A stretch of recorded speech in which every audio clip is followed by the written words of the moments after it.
បាទបងប្អូនថ្ងៃនេះគឺឆ្មាខ្ញុំវាត្រៀមនឹងកើតកូនបងប្អូន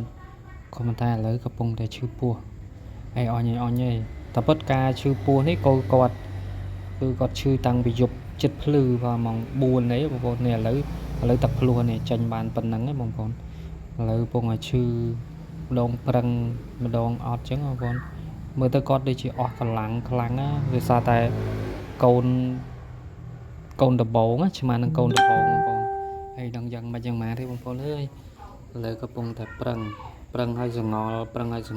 ដូចជារឿងពិបាកកើតទៅបងប្អូនឆ្មានេះប្រឹងទៀតបងប្អូនហ្នឹងហើយឆ្មានេះដែរគឺជា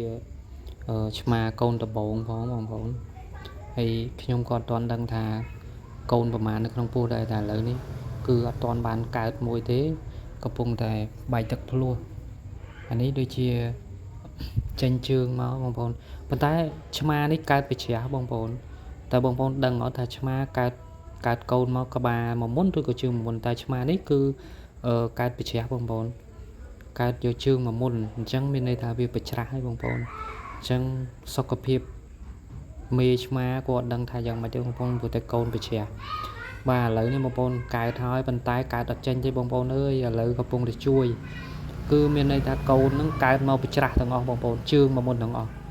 ឡូវកំពុងតែជួយវាបងប្អូនតែយ៉ាងម៉េចយ៉ាងម៉ាទេបងប្អូនអើយព្រោះវាប្រឹងអត់កើតអត់ចេញសោះតាំងពីយប់មកម៉ោង4ជាងតឥឡូវកើតបានមួយប៉ុន្តែប្រច្រាស់អញ្ចឹងហើយយើងជួយវាទៅតែកូនអត់រស់ទេកូនងាប់បាត់ហើយបងប្អូនដោយសារសិតតែប្រច្រាស់អានេះកូនទី2បងប្អូនប្រច្រាស់ទៀតហើយបងប្អូនអញ្ចឹងកើតអត់ចេញទៀតហើយអញ្ចឹង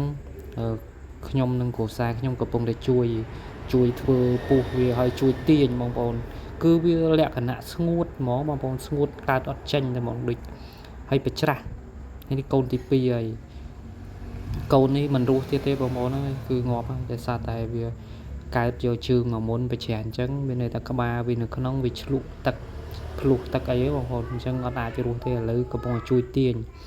មានន័យថាប្រឹងដែរមេប្រឹងដែរតែប្រឹងអត់ចាញ់បងប្អូនគឺជាប់នៅនឹងហ្មងស្អិត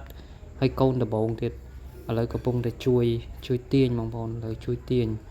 តែមិនដឹងថារួចអត់ទេបងប្អូនណាអាណិតមេប្រឹងអស់ហើយអស់ឡើងស្ដេកស្ទឹកហ្នឹងដោយសារតែវាកើតអត់ចេញហើយកូនដំបងផងបងប្អូនអើយអាណិតឥឡូវកំពុងតែជួយវាបងប្អូនខ្ញុំអត់ដែរដឹងថាឆ្មាសូម្បីតែសត្វក៏វាមានការកើតប្រច្រាស់ដូចតែមនុស្សយើងណាបងប្អូនអើយអាណិតណាបងប្អូនអើយ